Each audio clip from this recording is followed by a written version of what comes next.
गोविंद हे गोपाल हे गोविंद हे गोपाल हे गोविंद हे गोपाल हे गोविंद हे गोपाल हे दया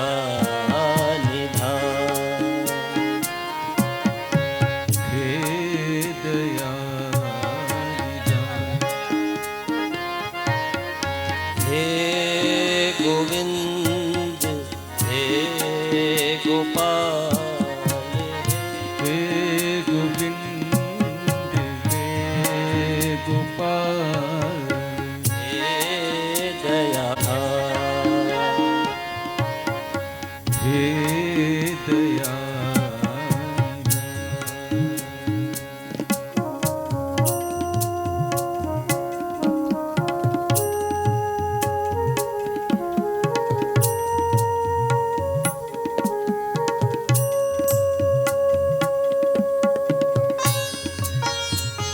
परमानंदम कृष्णं वन्दे जगद्गुरुं पुराणपुरुषोत्तमाय नमः पुष्पमालिकां समर्पयामि नमोऽस्तु ते व्यासविशालबुद्धे फुल्लारविन्दायतपत्रनेत्र येन त्वया भारतेन पूर्णः प्रज्वालितो ज्ञानमयप्रदीपः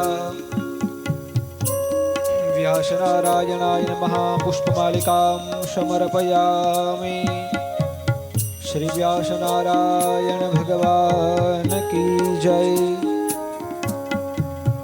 व्यासाय विष्णुरूपाय व्यासरूपाय विष्णवे नमो वे ब्रह्मनिधये वासिष्ठाय नमो नमः। व्यास नारायणाय नमः नमस्कारान् समर्पयामि। भगवतजीने प्रणाम करी અને આરતી માટે આવી જાઓ। हे समरथ अगम्य पूरन हे समरथ अगम काड़ा प्रभु जय काना काड़ा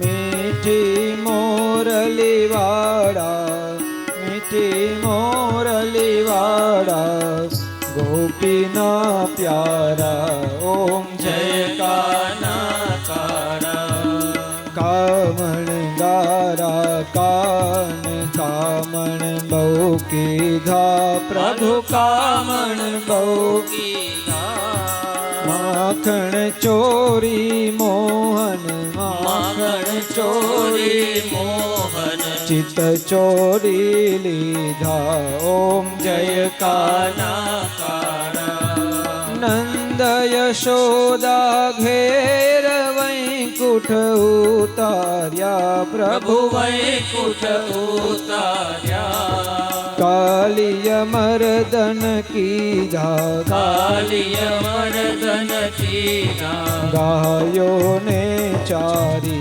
ओम जय काना काना गोवर्धन ने धार्यो टचली आंगड़ीए प्रभु चली आंगड़ीए इंद्रनु गर्व उतार्यो इंद्रनु गर्व उतार्यो जय जय गिरधारी ओम जय काना काना ओम जय काना काड़ा प्रभु जय काना कारा मीठी मोरली वाड़ा मीठी मीठी मोरली वाड़ा गोपीना प्यारा ओम जय काना कारा ओम जय काना काड़ा आत्माभिवंदनम अंजलो पुष्पा श्रीमन्नारायण नारायण नारायण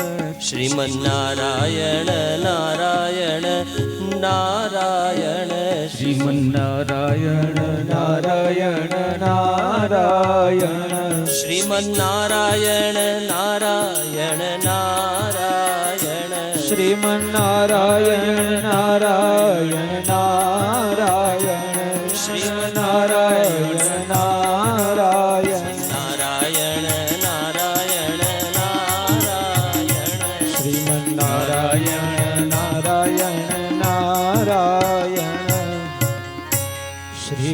ભાગવત ભગવાન કી જય. શ્રી ગોવર્ધનનાથ કી જય.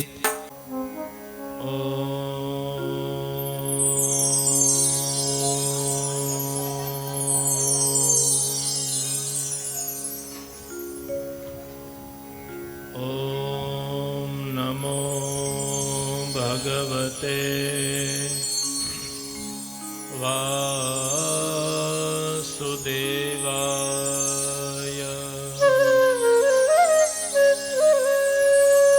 સ્વસ્તિ શ્રી ગણેશાય નમઃ.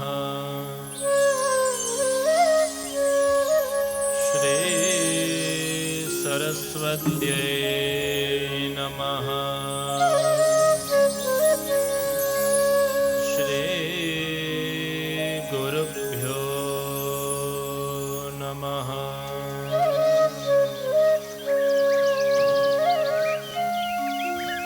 વંશે વિભૂષિતકરા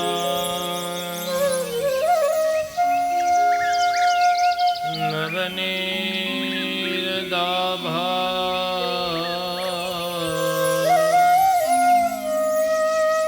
પીતાંબરા તરુણબિંબ બફલાધરોષ્ઠા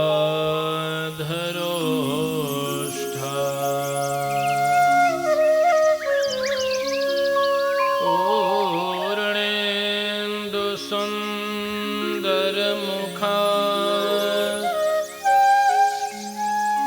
અરવિંદ નેત્રા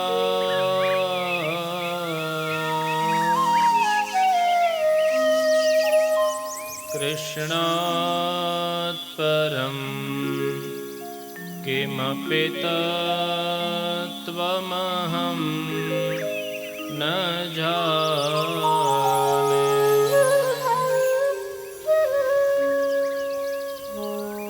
શ્રી ગોવર્ધનનાથ પાદયુગલં અયંગવેન પ્રિયં નિત્યં શ્રી મથુરાધિપં સુખકરં શ્રી વિઠ્ઠલેશં મુદા શ્રીમદ્વારવતીશ ગોકુલપતે શ્રી ગોકુલેન્દું વિભું શ્રીમન્મથમોહनं નટવરં શ્રીબાલકૃષ્ણં ભજે. નમઃ શ્રી દ્વારિકેશાય પરમાનંદમૂર્તયે પરિવાર સમેતાય શંખોદ્ધાર વિરાજને. પ્રભુર્નંદ કુમારો મે સ્વામિની વૃષભાનુજા. कृतार्थोऽहं कृतार्थोऽहं कृतार्थोऽहं न संशयः.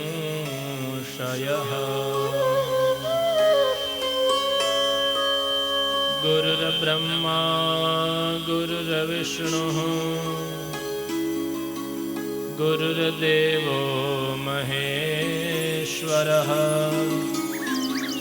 गुरुः साक्षात् परब्रह्म तस्मै श्री गुरवे नमः. श्री गोवर्धननाथ की जय. श्री गिरिराज धरण की जय। श्याम सुंदर श्री यमुने महारानी जी की जय। श्री वल्लभाधीश की जय।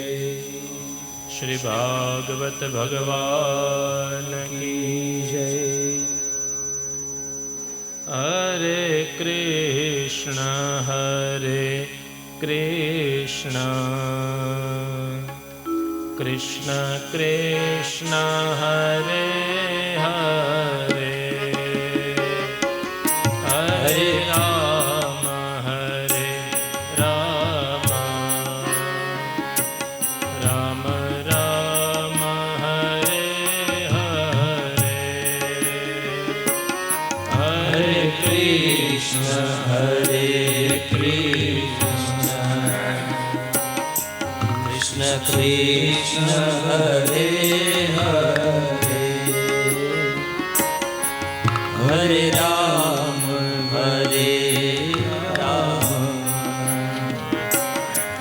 राम राम हरे हरे हरे कृष्ण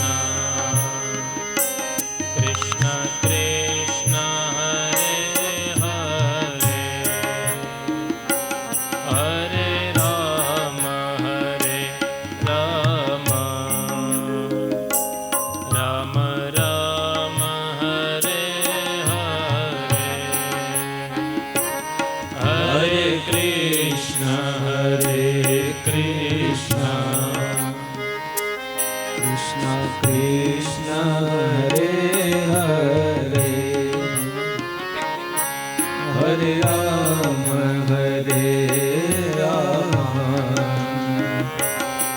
राम राम हरे हरे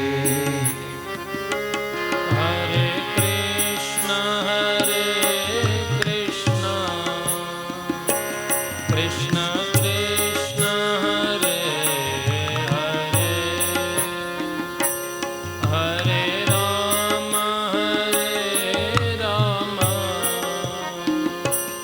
राम राम हरे हरे हरे कृष्ण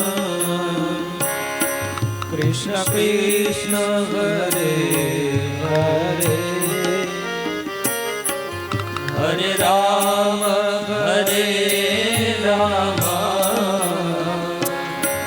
राम राम हरे हरे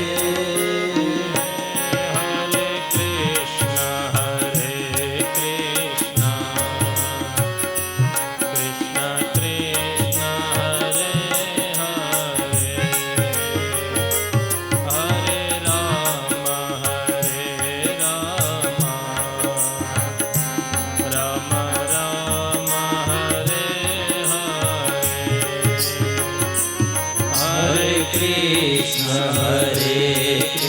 कृष्ण कृष्ण कृष्ण हरे हरे हरे राम राम राम हरे हरे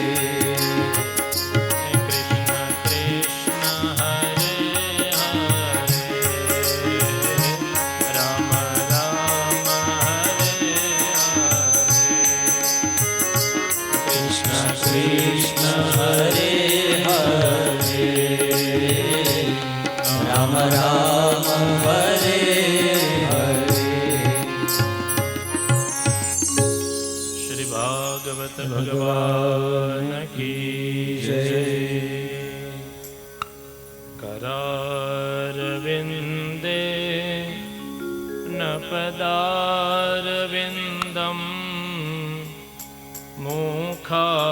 मुखारविन्दे विनिवेशयन्तं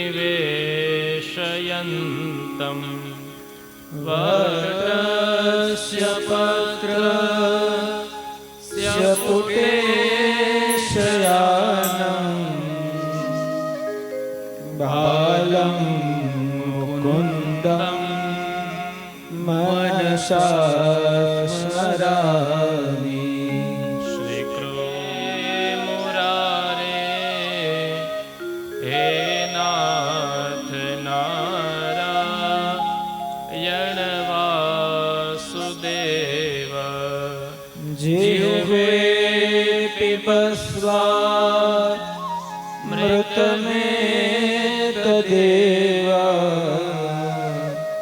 ગોવિંદ દામોદર માધવેતિ. શયાના નિલયે નિજેપે નામાન વિષ્ણુ પ્રવદન્તિ મર્ત્યઃ. તે નિશ્ચિतं તન્મયતાં વ્રજન્તિ ગોવિંદ દામોદર માધવેતિ. જીહવે સદૈવં ભજ સુંદરાણી નામાનિ કૃષ્ણ મનોહરાણી. સમસ્ત ભક્તાર્તિ વિનાશનાની ગોવિંદ દામોદર માધવેતિ. ગોવિંદ દામોદર માધવેતિ. હે કૃષ્ણ હે યાદવ હે સખેતિ. ગોવિંદ દામોદર માધવેતિ. હે કૃષ્ણ હે યાદવ હે સખેતિ. ગોવિંદ માધવ સ્તોત્ર પ્રેમથી પાઠ જે કરે દામોદર દયાદાની સહેજે ગોલોક સંચરે. શ્રી સુખદેવજી મહારાજ કી જય. શ્રી વેદવ્યાસ ભગવાન કી જય. સદગુરુ ભગવાન કી જય. કૃષ્ણાય વાસુદેવાય હરે પરમાત્મને પ્રણતક્લેશનાશાય ગોવિંદાય નમો નમઃ. પરમ કૃપાળુ પરમાત્મા નંદનંદન યશોદાનંદન પુષ્ટિ પુરુષોત્તમ ભગવાન શ્રી ઠાકોરજીની અહેતુકી અનુકંપાથી શ્રી મદન મોહન પ્રભુની પૂર્ણ કૃપાથી પૂજ્ય ગુરુદેવના આશીર્વાદ અને આજ્ઞાથી માંડવિયા પરિવારના સમસ્ત પિતૃઓના પુણ્યના પ્રતાપે આ 7 દિવસીય શ્રીમદ ભાગવતી યાત્રા નું શુભ આયોજન સૌ પ્રથમ શ્રી મદન મોહન પ્રભુના યુગલ ચરણારવિંદમાં દંડવત પ્રણામ કરી ઠાકોરજીના વાંગમય સ્વરૂપ એવા ભાગવતજીને દંડવત પ્રણામ કરી આ સપ્તાહ વિશેષમાં આવાહિત સ્થાપિત સૌ દેવ સ્વરૂપોને પ્રણામ કરી આ ભૂમિની આસપાસ બિરાજમાન સૌ દેવ સ્વરૂપોને પ્રણામ કરી અહીં પાઠ અને જપ કરેલા સૌ વિપ્રવૃંદ પોતાની સંગીતની સાધના દ્વારા શ્રી ઠાકોરજીને રીઝવવાનો વિનમ્ર પ્રયાસ કરી રહ્યા છે એવા સૌ સંગીતના ઉપાસકો, આ જેમના મનોરથથી આયોજન થયું છે એવા સૌ મનોરથી પરિવાર, દયાળજીભાઈ અને એમનો સમસ્ત માંડવિયા પરિવાર, વ્યાસપીઠની સમ્મુખ બિરાજી અને ભાગવતજીની દિવ્ય કથાનું શ્રવણ કહેલા આપ સૌ પ્રિય ભગવદીય વૈષ્ણવજનો, આપ સૌના હૃદય કમલમાં બિરાજમાન શ્રી ઠાકોરજીને પ્રણામ કરી આપ સૌને સાદર જય શ્રી કૃષ્ણ, આપ સૌને પ્રણામ. ઠાકોરજીની પૂર્ણ કૃપાથી, પૂજ્ય ગુરુદેવના આશીર્વાદ અને આજ્ઞાથી આપણે સૌ આ શ્રીમદ ભાગવતી યાત્રાનો દિવ્ય લાભ લઈ રહ્યા છીએ. અનેક લોકોના સાથ અને સહકારથી આ સુંદર આયોજન થયું, શુભ આયોજન થયું. મુખ્ય છે એ ભાગવતી કથા છે, બીજું બધું છે એ ગૌણ હોય, બીજું જે બધું છે એ આપણી વ્યવસ્થા અને આપણી સુવિધા છે.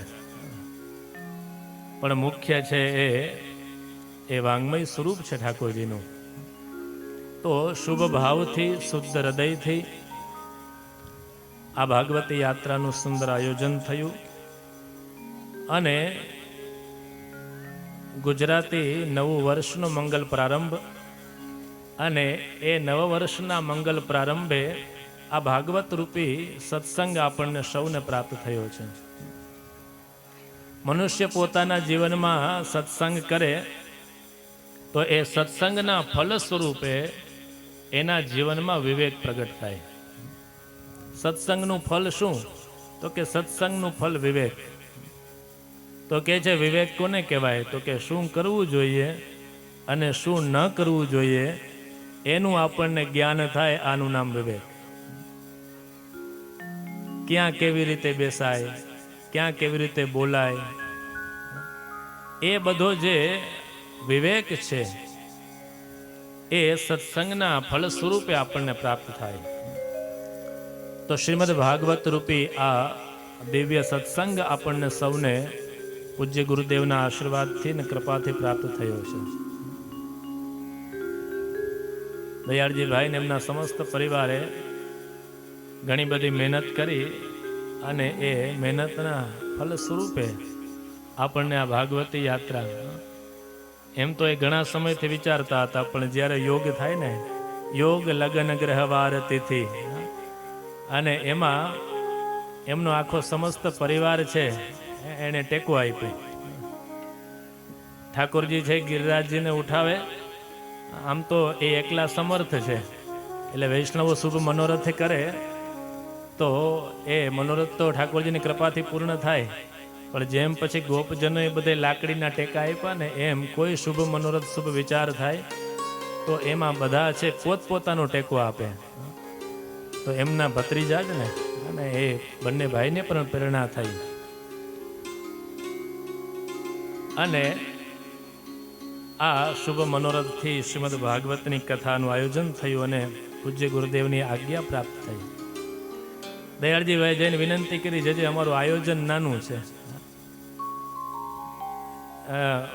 ગુરુદેવે આજ્ઞા કરી, આયોજન ગમે તેવું હોય, મુખ્ય કથા છે, તમારો ભાવ છે ને એ મુખ્ય છે.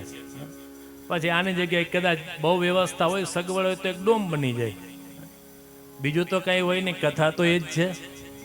એ કદાચ મંડપમાં હોય, ખુલ્લામાં હોય કે કોઈ વૃક્ષની નીચે હોય, કથા તો કથા જ છે. બાકી જે બધું છે આપણી સુવિધા છે. જેવી જેવી સગવડ હોય, સુવિધા હોય, એ પ્રમાણેના આયોજન થતા હોય છે.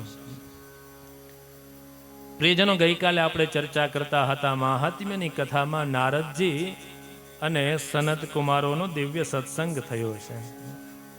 જ્ઞાન, વૈરાગ્ય અને ભક્તિને પરિપુષ્ટ કરવા માટે થઈ સનત કુમારોએ જેમ આકાશવાણીના શબ્દો થયા હતા કે તમે સત્કર્મ કરો અને સત્કર્મ તમને મહાપુરુષો સમજાવશે.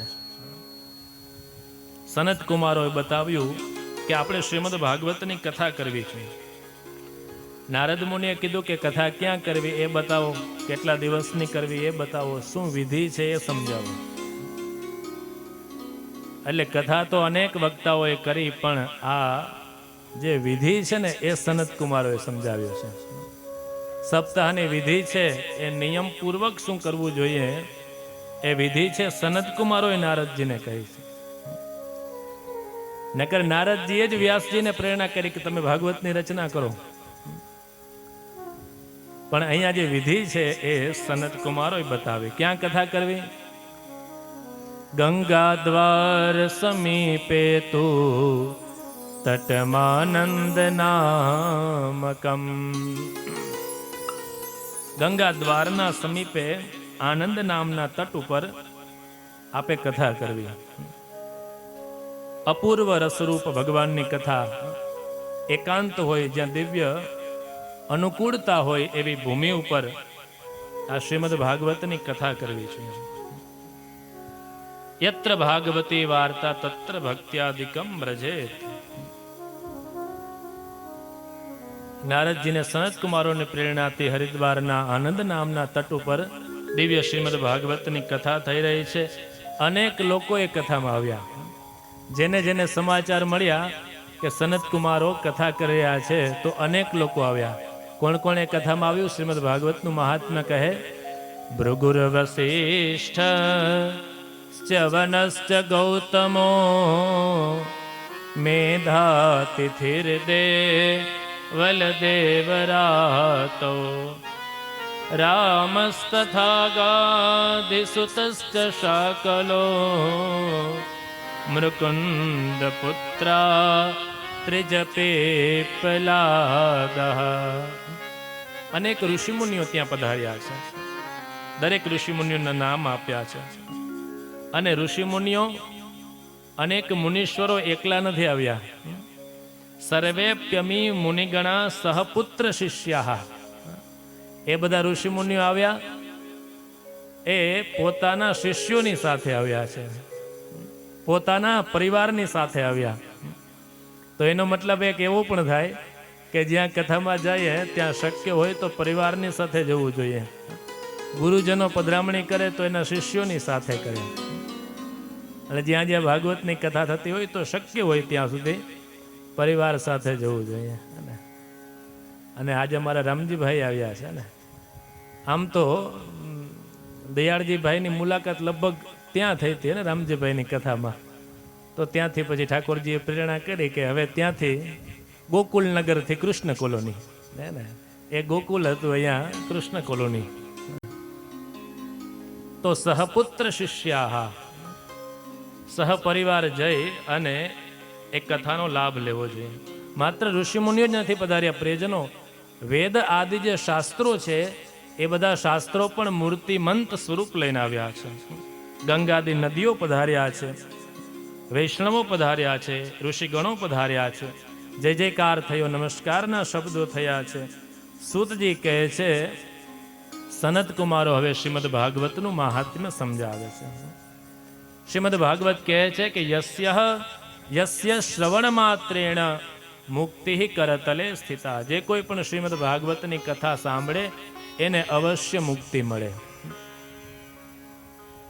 પુષ્ટિ માર્ગીય ભક્તો માટે, વૈષ્ણવો માટે મુક્તિ શું છે? તો કે ઠાકોરજીની સેવામાં જે બાધારૂપ હોય એનાથી ધીમે ધીમે દૂર થતા જઈએ, એ જ સાચી મુક્તિ.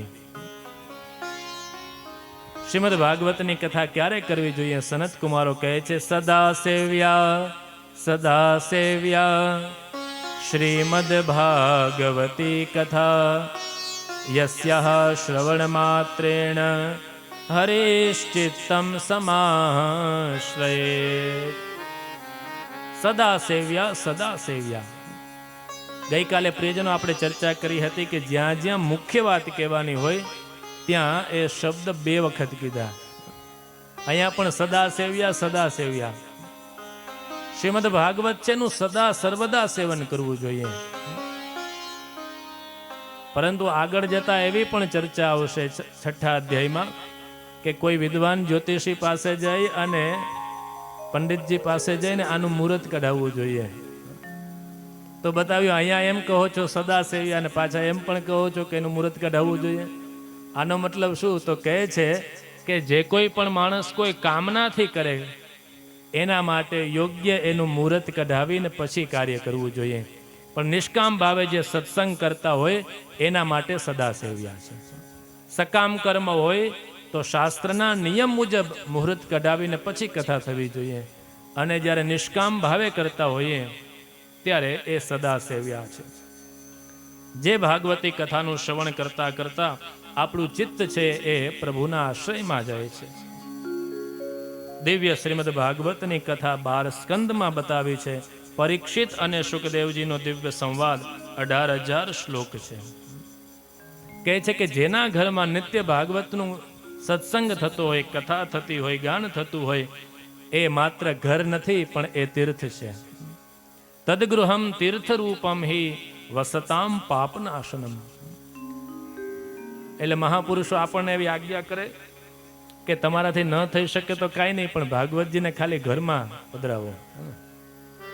આપણે સમય નથી, અનુકૂળતા નથી, તો આપણે કદાચ વાંચી ન શકીએ, પણ આપણી પેઢીમાં કોઈ તો એવા થશે કે જે ગ્રંથને લઈને એનું વાંચન કરશે. માત્ર ભાગવતજી ઘરમાં બિરાજતું હોય તો પણ એ ઘર છે, માત્ર ઘર નથી પણ તીર્થરૂપ છે.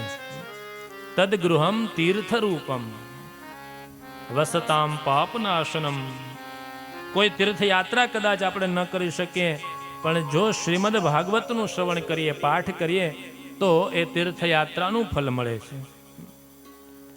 કેટલો પાઠ કરવો જોઈએ? તો અહીંયા એવી આજ્ઞા થઈ, શ્લોકાર્ધમ શ્લોકપાદમ વા નિત્યમ ભાગવતોદ્ભવમ. કોઈ વ્યક્તિ કહે કે અમારી પાસે તો બહુ સમય નથી, એટલે અમે બહુ બેસી ના શકીએ, 2 કલાક કે 3 કલાક વાંચી ના શકીએ. તો સનાતન ધર્મ છે ને બહુ પ્રેક્ટિકલ છે, એમાં ક્યાંય જડતા નથી. તમારી પાસે જેટલી પણ અનુકૂળતા હોય એટલી રીતે પણ તમે ભગવાનનું નામ સંકીર્તન કરો. શ્લોકાર્ધમ, કોઈથી અનુકૂળતા હોય તો અધ્યાયનો પાઠ કરો. કોઈ કઈ અધ્યાયનો પાઠ ના કરી શકીએ તો કહે છે 1 શ્લોક તો વાંચો. કોઈ કહે એટલો પણ સમય નથી તો શ્લોકાર્ધમ, અડધો શ્લોકનો પાઠ કરો. કોઈ કહે એટલો પણ ટાઈમ નથી તો શ્લોકપાદમ,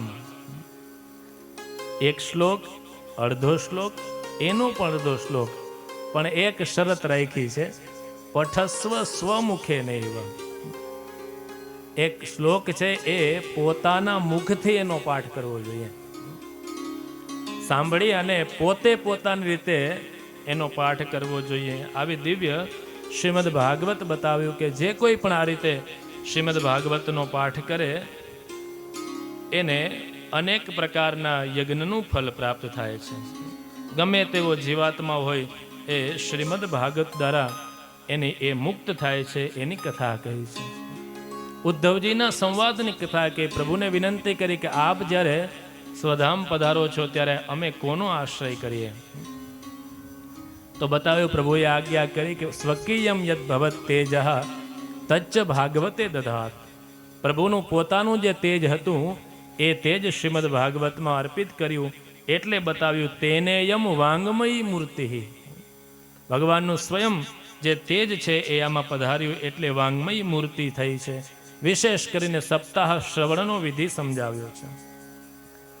સનત કુમારો જ્યારે દિવ્ય શ્રીમદ ભાગવતની કથા કરતા હતા, આમ તો ગંગા કિનારે કથા થતી હતી, પણ એ કથાનો પ્રભાવ એટલો થયો કે એનું સંકીર્તન ત્યાંથી યમુનાજીના કિનારેથી ભક્તિ મહારાણી જ્ઞાન વૈરાગ્યની સાથે સંકીર્તન કરતા કરતા પ્રસન્ન થઈ ભગવદ નામ લેતા લેતા ત્યાં પધાર્યા છે. ભક્તિ સુતો તો તરુણૌ ગૃહીત્વા પ્રેમૈક રૂપા સહસા વિરાસે. શ્રી કૃષ્ણ ગોવિંદ હરે મુરારે હે નાથ નારાયણ વાસુદેવ. ભક્તિ સુતો તો તરુણૌ ગૃહીત્વા પ્રેમૈક રૂપા સહસા વિરાસે. શ્રી કૃષ્ણ ગોવિંદ હરે મુરારે હે નાથ નારાયણ વાસુદેવ.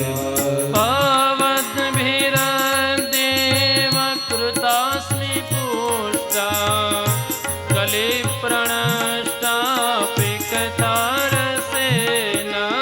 શ્રી કૃષ્ણ ગોવિંદ હરે મુરારે હે નાથ નારાયણ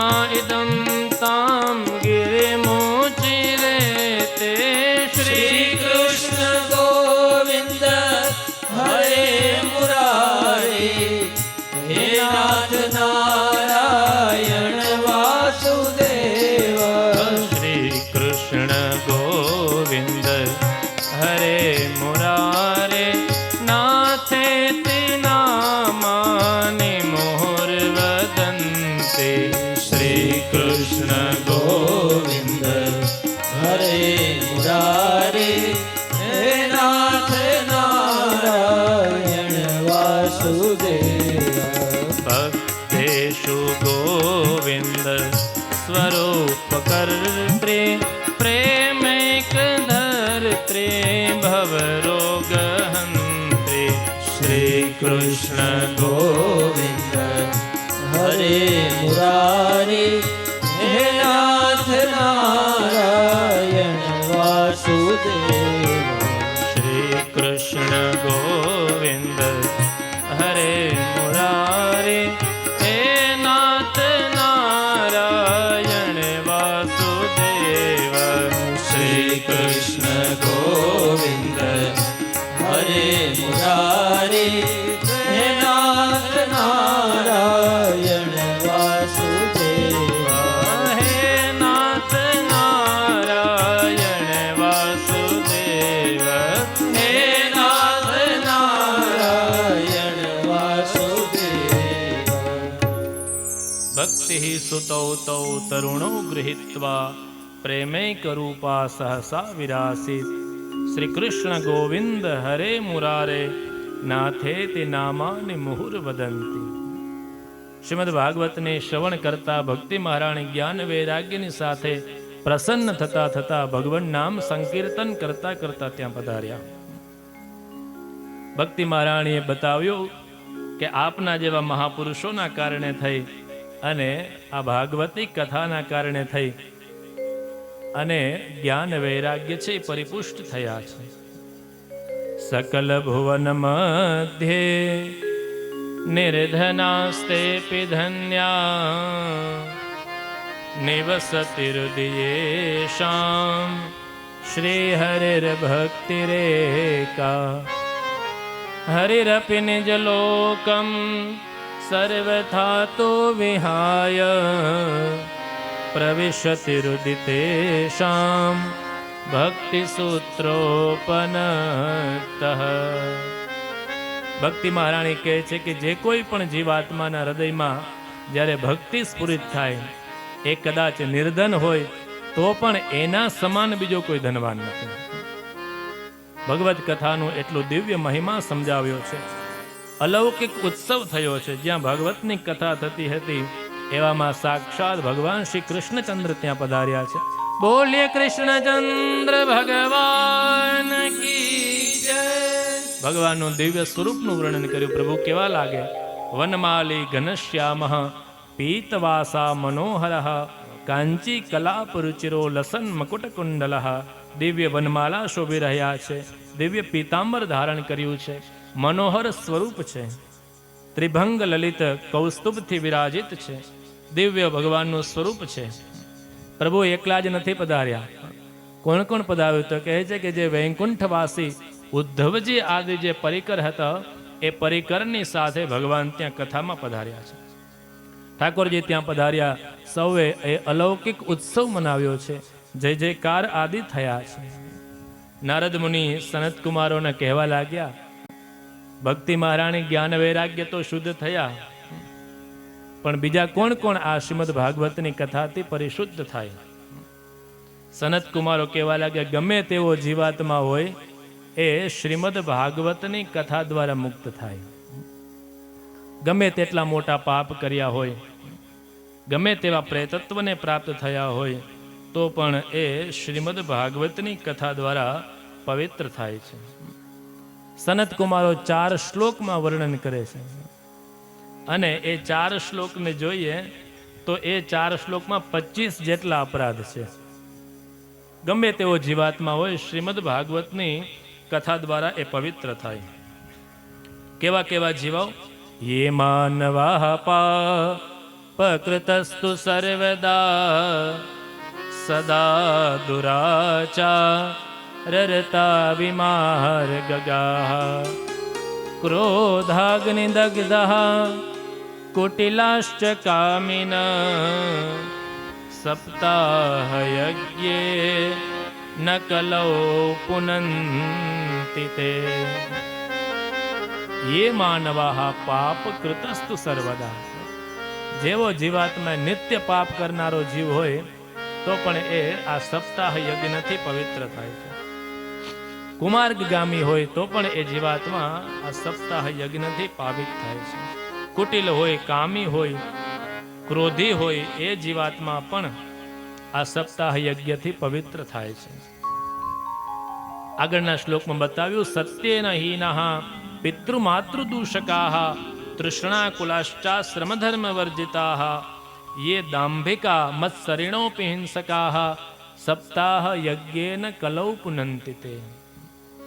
સત્યનું આચરણ ન કરતો હોય, માતા પિતાનો દોષ કરતો હોય, અધર્મથી યુક્ત હોય, દાંભિક હોય, મત્સરી હોય, હિંસક હોય.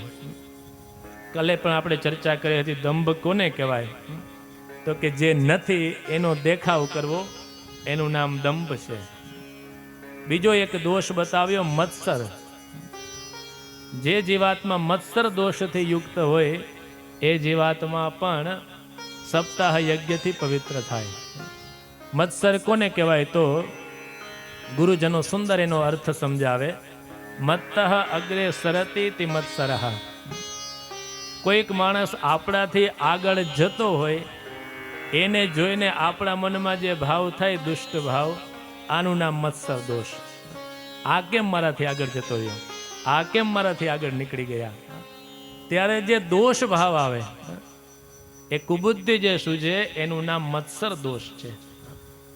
આ તો મારી સાથે હતો ને કેટલો આગળ નીકળી ગયો, આ મત્સર દોષ છે. આવા પણ કોઈ જીવાત્મા હોય તો એ સપ્તાહ યજ્ઞથી પવિત્ર થાય છે. ગમે તેવા દોષ કર્યા હોય તો પણ એની સદગતિ થાય છે. એ સનત કુમારોએ સમજાવ્યું છે. નારદ મુનિ કહે છે, કોઈ એની દ્રષ્ટાંત કે એવું કંઈ છે? કોઈ એવી કથા હોય તો સમજાવો. દ્રષ્ટાંત વગર સિદ્ધાંત છે એ જલ્દી સમજાય નહીં. એટલા માટે થઈને દ્રષ્ટાંત આપ્યું. એક આત્મદેવ બ્રાહ્મણની કથા કહી.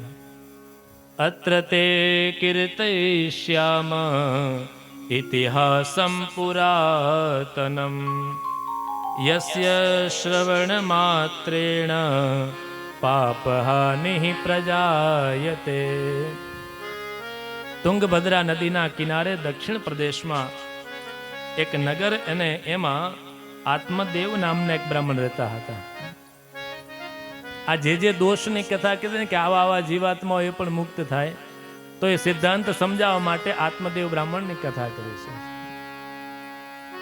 તુંગભદ્રા નદી પ્રિયજનો એવી છે, મહાપુરુષો એક અર્થનો એવો પણ સમજાવે કે જે જીવાત્મા તુંગભદ્રા નદીનું જલપાન કરે એ ભગવાનના ભક્ત બને. એ દક્ષિણમાં તુંગભદ્રા નદીના કિનારે આત્મદેવ નામના બ્રાહ્મણ રહેતા હતા. કેવા બ્રાહ્મણ છે? સર્વ વેદ વિશારદઃ, ખૂબ શાસ્ત્રના નિષ્ણાત છે. દ્વિતીય એવ ભાસ્કર, ખૂબ તેજસ્વી છે. સામેથી આવતો હોય તો એવું લાગે કે જાણે સાક્ષાત સૂર્યનારાયણ આવી રહ્યા છે. દિવ્ય એમનું જીવન ચાલે છે. ધુંધુલી નામની એમના પત્ની છે, એમનો પણ સ્વભાવ બતાવ્યો.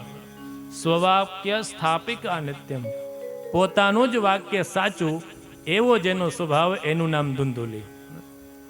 હું કહું એ જ સાચું. પાછા સુકુલોદ ભવા છે. એમનો જન્મ સારા કુળમાં પણ થયો. લોક વાર્તા રતા ક્રૂરા, અનેક પ્રકારના એના વિશેષણ બતાવ્યા છે કે આવો આવો એનો સ્વભાવ છે. બંનેનો દિવ્ય ગ્રસ્થાશ્રમ ચાલે, બધું સુખ છે, પણ એક સંતતિ નથી. તો સંતતિની પ્રાપ્તિ માટે થઈને એમણે નિત્ય અનેક પ્રકારના દાન આપ્યા. કેવા કેવા દાન કરે છે? ગોભૂ હિરણ્યવાસાંશે દીનેભ્યો યચ્છતઃ સદા. ગાયોના દાન કર્યા, ભૂમિના દાન કર્યા, હિરણ્યના દાન કર્યા, વસ્ત્ર આદિના દાન કર્યા છે. અનેક પ્રકારના દાન કર્યા. હવે તો એની પાસે જેટલું પણ દ્રવ્ય હતું એનો અડધો ભાગ ધર્મના કાર્યમાં લગાડી દીધો. છતાં પણ એમને ત્યાં સંતતિ નથી. એક દિવસ એ બ્રાહ્મણ દેવતા દુઃખી થઈ, નિરાશ થઈ અને ઘર છોડીને વનમાં જાય છે. મધ્યાહન કાળ થયો, તરસ લાગી. એક તળાગ સમુદ્ર એ તળાગની સમૂપમાં આવ્યા છે, સરોવર પાસે આવ્યા છે, જલપાન કરે, પ્રજાના દુઃખથી દુઃખી થઈને બેઠા છે. કોઈ યતિ મહારાજ ત્યાં આવ્યા છે. યતિ મહારાજે આવીને પૂછ્યું, હે બ્રાહ્મણ દેવતા, શું કામ રડો છો? યતિ કોને કહેવાય? તો વિદ્વાનો એનો અર્થ સમજાવે, જેને જોઈને આપણી મતિ સુધરે એનું નામ યતિ. જે મતિને સુધારે એ મહાપુરુષ છે. યતિ મહારાજે કીધું, શું દુઃખ છે, આપ એનું કારણ બતાવો. બ્રાહ્મણ દેવતા કહે છે, કોઈ પૂર્વના પાપના કારણે થઈ અમારે ત્યાં સંતતિ નથી, અને સંતતિ ન હોવાના કારણે હું જે કાંઈ પણ અર્પણ કરું છું એ દેવતાઓ એનો સ્વીકાર કરતા નથી. હું મારા ઘરને આંગણે કોઈ વૃક્ષ વાવું છું તો એ વૃક્ષમાંથી પણ ફળ આવતા નથી. અમારે ત્યાં જે ગાય છે એને પણ સંતતિ નથી. આવો હું નિર્ભાગ્યશાળી છું. સંતતિ વિનાનું જે ઘર છે એ ઘર નથી. યતિ મહારાજે કીધું કે આપ આ પ્રજાનું જે ખોટું જ્ઞાન છે એને છોડી દો. કર્મની ગતિ છે એ બલિષ્ઠ છે. આ જગતમાં જે કાંઈ પણ ચાલે એ પોતપોતાના કર્મના કારણે. જો કોઈ પણ માણસને સુખ મળે કે દુઃખ મળે એમાં કર્મની ગતિ છે. આપના કોઈ કર્મ એવા હશે કે આપને ત્યાં સંતતિ નથી. આપ વિવેકને ધારણ કરો. કર્મની ગતિ ન્યારી છે. સંસારની વ્યાસના છોડી દો. મેં આપનું ભાગ્ય જોયું છે કે આ વર્ષે તો નહીં પણ સપ્ત જન્મ સુધી આપને એક પુત્ર કે પુત્રી નહીં થાય. અને એવું નથી કે જેને સંતાન હોય એ સુખી જ હોય. એના પણ અહીંયા ઉદાહરણ આપ્યા યતિ મહારાજે. સંતતિ સગર મહારાજ થયા, અંગ મહારાજ થયા, એમને પણ સંતતિ હતી છતાંય દુઃખી થયા છે. યતિ સમજાવે છે કે આપ એ બધું છોડી અને સંન્યાસે સર્વથા સુખમ. આપ સંન્યાસ ગ્રહણ કરો. સંન્યાસ એટલે શું ગૃહસ્થ માટે? તો કે જે સંસારમાં જે આપણું ચિત્ત લાગેલું હોય એમાંથી થોડું થોડું ઘટાડવું, આનું નામ પણ સંન્યાસ છે. આપ જે આશા છે એ છોડી દો. કોઈની પાસે અપેક્ષા રાખે તો માણસને દુઃખ થાય. એ આશા અપેક્ષાને ધીમે ધીમે ઓછી કરો. યતિ મહારાજે આવું જ્ઞાન આપ્યું, વિવેકની વાતો કરી, પણ જેને પુત્રેષણા હતી એમને આવો કોઈ વિવેકની વાતો સંભળાય નહીં. અનેક પ્રકારની જે ઈચ્છાઓ છે ને એમાં એક પુત્રેષણા છે, લોકેષણા હોય. માનની જેને બહુ ઈચ્છા હોય પછી બહુ વિવેકની વાતો કરે તો એ સમજાય નહીં. અહીંયા પણ એ બ્રાહ્મણ દેવતા કહે છે કે મારે આવી કોઈ વિવેકની વાતો સાંભળવી નથી. આપ કોઈ પણ રીતે અમારે ત્યાં સંતતિ થાય એવી આપ કૃપા કરો. બહુ જ્યારે આગ્રહ કર્યો ત્યારે કીધું છે કે આપને એક ફળ આપું છું અને એ ફળ આપ આપના પત્નીને ખવડાવજો. બહુ આગ્રહ કર્યો, હઠાગ્રહ થયો છે. પુષ્ટિ માર્ગ તો કહે ને અનાગ્રહશ્ચ સર્વત્ર. બહુ આગ્રહ નહીં, હઠાગ્રહ તો નહીં. ભાવથી આપણે કોઈને આગ્રહ કરીએ બરાબર, પણ બહુ હઠાગ્રહ થવો જોઈએ નહીં. બતાવ્યું કે આપ આપના ધર્મપત્નીને આ ફળ ખવડાવશો, એના આધારે એમને ત્યાં ભગવાનની કૃપા થશે. થોડાક નિયમ સમજાવ્યા. શું કરવાનું? સત્યમ શૌચમ દયાદાનમ એક ભક્તમ તુ ભોજનમ. 1 વર્ષ સુધી આપના ધર્મપત્નીએ આ બધા નિયમો પાલન કરવાના. સત્યનું પાલન કરવું, પવિત્રતા રાખવી, મનમાં દયા રાખવી, દાન આપવું અને 1 વખત ભોજન કરવું. આવું કરવાથી એમને ત્યાં ભગવાન કૃપા કરશે. એ આત્મદેવ બ્રાહ્મણ છે, એ ફળ લઈ અને ઘરે આવ્યા છે અને આ તો સામે ધુંધુલી છે ને, કુતર્ક કરવા લાગ્યા કે આ ફળનું ભક્ષણ કરશું તો શું શું થશે. એ બ્રાહ્મણ દેવતાઓને યતિ મહારાજે એવી આજ્ઞા કરી હતી કે તમે તમારા હાથે ખવડાવજો. પહેલો નિયમ એ બતાવ્યો હતો. પણ અહીંયા પેલો જ નિયમ એ છોડ્યો, એ ફળ આપીને જતા રહ્યા. અને નજીક ગયા એમ પણ બહુ દૂર કમાવા જતા રહ્યા. અને કીધું કે તમે તમારી રીતે ફળ ખાઈ લેજો. કોઈ સખી આવી છે એની પાસે ચર્ચા કરે છે કે ગર્ભવતી સ્ત્રીને કેટલા કેટલા દુઃખ પ્રાપ્ત થાય. અનેક પ્રકારના કુતર્ક કર્યા છે અને એ કુતર્ક કરી અને ફળનું ભક્ષણ કર્યું નથી. પતિએ પૂછ્યું ફળ ભક્ષણ કર્યું તો કીધું કે હા ભક્ષણ કરી લીધું છે. એક વખત એના બેન આવ્યા છે, એની સાથે ચર્ચા કરીને કહે છે કે એના બહેન એવું કહે કે હું તમને સંતતિ આપીશ, તમે મારા પતિને એના નિમિત્તે દ્રવ્ય આપજો. બંનેની વચ્ચે જ્યારે આવી ચર્ચા થઈ છે અને કહ્યું છે કે આપે ગુપ્ત રહેવાનું છે, કહેવાનું છે કે હું ગર્ભવતી છું, ક્યાંય બહાર જતા નથી, ક્યાંય બહારનું ભોજન કરતા નથી. અને આત્મદેવ બ્રાહ્મણ તો ખૂબ રાજી થયા છે.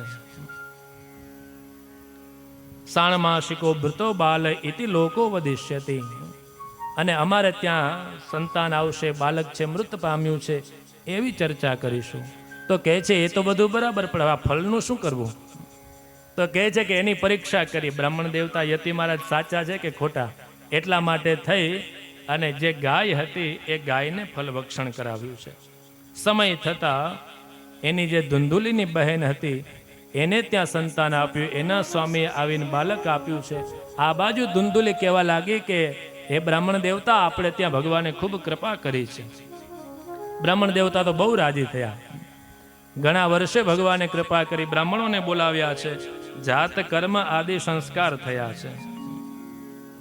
અને એના પોષણ માટે જ્યારે કીધું કે મારા બહેન આવી અને એને પોષણ આપશે, ત્યારે પતિના તત્કૃતમ સર્વમ પુત્ર રક્ષણ હેતવે, પુત્રની રક્ષા માટે થઈ અને આત્મદેવ બ્રાહ્મણ જેમ કહે છે એમ કરે છે. 3 માસનો પૂર્ણ સમય થતા ગાય માતા હતા, એમણે પણ સુંદર દિવ્ય એક સંતાનને જન્મ આપ્યો છે.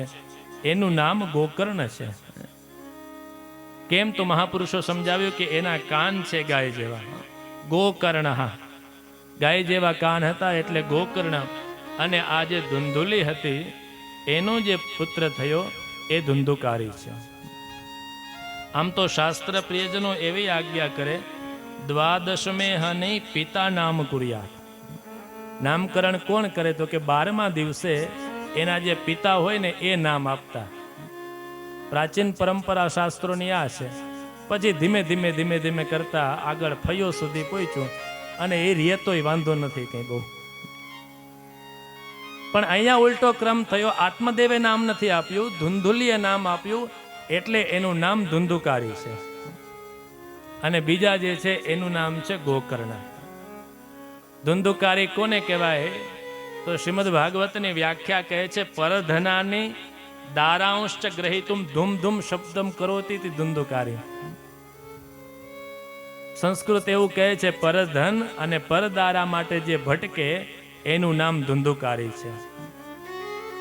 આગળ જતા બંને કેવા થયા? શ્રીમદ ભાગવત કહે છે, ગોકર્ણ પંડિતો જ્ઞાની ધુંધુકારી મહાખલઃ. ગોકર્ણ પંડિત થયા અને ધુંધુકારી છે મહાખલ થયો છે. ગોકર્ણ મહારાજ પંડિત થયા એટલે એના બહુ વિશેષણ ના આપ્યા, પંડિતમાં બધું આવી ગયું, પણ આ ધુંધુકારી માટે ઘણા બધા વિશેષણ આપ્યા કે કેવો છે.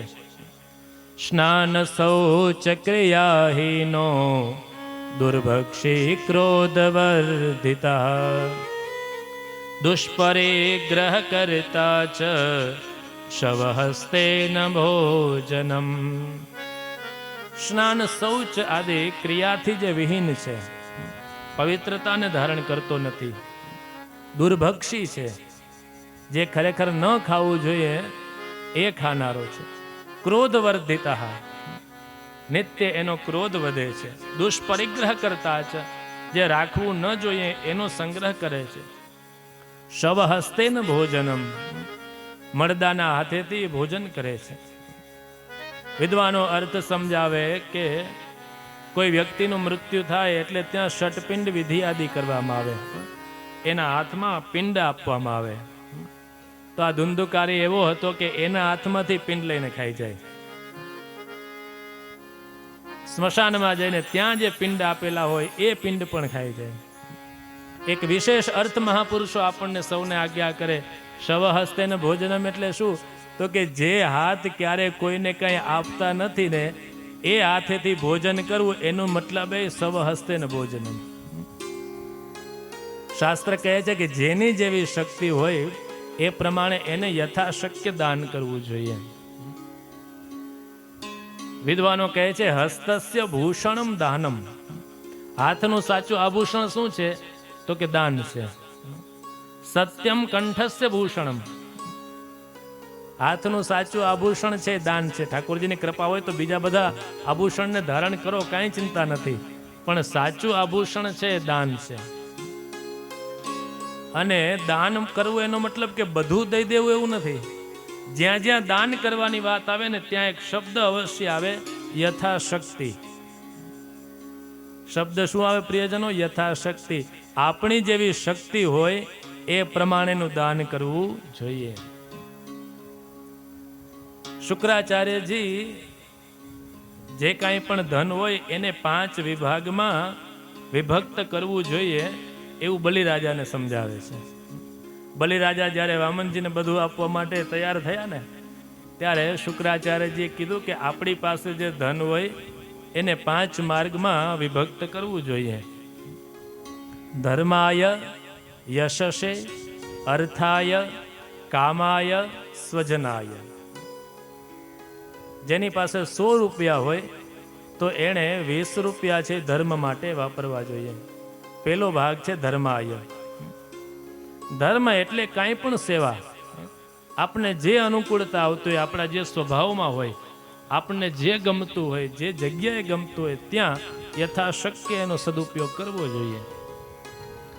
બીજું છે યશસે.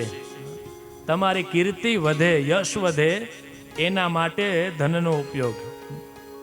ધર્માય યશસે. નકર ઘણી બધી જગ્યાએ આપણે જોતા હોય ને કે યશ માટે માણસો કેવું કેવું કરે. કોઈ જગ્યાએ પંખાનું દાન કરે તો એ 3 પાંખિયામાં 3 પેઢીના નામ લખે અને પછી એ પંખો કોઈની ઉપર ફરે એટલે આમ 3 પેઢી ઘુમરા મારતી હોય. યશસેનો અર્થ આ નથી પ્રિયજનો. ધર્માય યશસે. યશ માટે તમે દાન કરો. ધર્માય યશસે અર્થાય. તમે જે કોઈ પણ કાર્યક્ષેત્રમાં હોવ એમાં ડેવલપમેન્ટ માટે થઈને તમારા દ્રવ્યનો ઉપયોગ કરો. કામાય. તમારી જે કામના હોય એના માટે થઈને, તમારા જે ઈચ્છાઓ હોય, કામના હોય એની પરિપૂર્તિ માટે થઈને એનો ઉપયોગ કરો. અને છેલ્લે બતાવ્યું સ્વજનાય. ધર્માય, યશસે, અર્થાય, કામાય, સ્વજનાય. આપણો જે પરિવાર છે એના માટે પણ શક્ય હોય તો એ ધન દ્રવ્યનો ઉપયોગ કરવો જોઈએ. આવું શુક્રાચાર્યજીની નીતિ સમજાવે છે. પછી આપણને એમાંથી જેટલું અનુકૂળ આવે એટલો ગ્રહણ કરવો જોઈએ. તો બતાવ્યું ધુંધુકારી કેવો છે? શવ હસ્તે ન ભોજનમ. ચોર છે, હિંસક છે. આવો જ્યારે ધુંધુકારી થયો એટલે અહીંયા આત્મદેવ બ્રાહ્મણને થયું કે હવે આ ખૂબ કષ્ટ આપવા લાગ્યો છે, દુર્બુદ્ધિ થયો છે. એટલે એને યતિ મહારાજના વચન યાદ આવ્યા. વંધ્યત્વમ તુ સમીચીનમ કુપુત્રો દુઃખદાયક. વંધ્ય, આનાથી તો વંધ્યત્વ સારું હતું, આ કુપુત્ર થયો ને એ દુઃખ આપનારો છે. યતિ મહારાજે કીધું હતું ને કે સંતાન હોય તો સુખ મળે એવું કંઈ નિશ્ચિત નથી. ક્યાં જાઉં, કોના શરણોમાં જાઉં, આવું જ્યાં ચર્ચા કરે છે. એટલા માટે થઈ અને ગોકર્ણ મહારાજ એને દિવ્ય ઉપદેશ આપવા લાગ્યા છે. યતિ મહારાજે પેલા ઉપદેશ આપ્યો હતો ને એ ઉપદેશ સમજાણો નહીં, પણ હવે અનુભવ થયો ને એટલે એને એ ઉપદેશ યાદ આવે છે. ગોકર્ણ મહારાજે દિવ્ય 2 શ્લોકની અંદર જ્ઞાન આપ્યું છે. એ પિતાજી, આ સંસારની વાસના છે એને છોડી દો. દેહે સ્થિમાંશરુધિરે ભીમતિમ ત્યજત્વમ. આ 2 શ્લોક છે પ્રિયજનો, એને શ્રીમદ ભાગવતમાં ગોકર્ણ ગીતા કહેવાય. ગોકર્ણ મહારાજે જે જ્ઞાન આપ્યું એ ગોકર્ણ ગીતા છે. કહે છે કે આ શરીરની શું છોડવાનું, શરીરને છોડવાનો ત્યાગ નથી કીધો, પણ એની અભિમતિમ ત્યજત્વમ, એમાં જે તમારી આસક્તિ છે ને એ આસક્તિને છોડો, મમતાને છોડો, અહંતાને છોડો, ભગવાનના ભક્ત થાઓ, ભક્તિનિષ્ઠ થાઓ.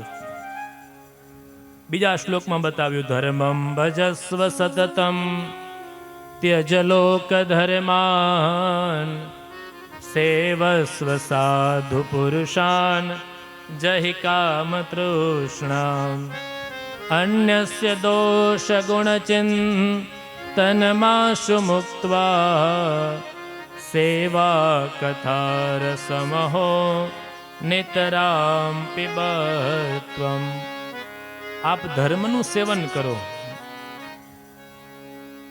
લોક ધર્મને છોડી દો, સાધુ પુરુષોનો સંગ કરો, મહાપુરુષોનો સંગ કરો, અન્યના દોષ અને ગુણ આ બધેને છોડી દો. તો કહે છે કરીએ શું, છોડવાનું તો બધું બહુ કયો છો. તો કહે છે સેવા અને કથા. જ્યારે સમય હોય ત્યારે સેવા અને સમય ન હોય ત્યારે કથા, આ 2 વખત કહ્યું છે. અને હવે ઘર છોડીને આત્મદેવ બ્રાહ્મણ છે એ 10મ સ્કંદનો પાઠ કરે છે. દિવ્ય ભગવાનનું જે 10મ સ્કંદ છે ભાગવતનો, એની એક કથા કહે છે. આવો થોડી વાર માટે આપ આ ઉષ્ણપાન કરી લો, ત્યાં સુધી ભગવદ નામ સંકીર્તન.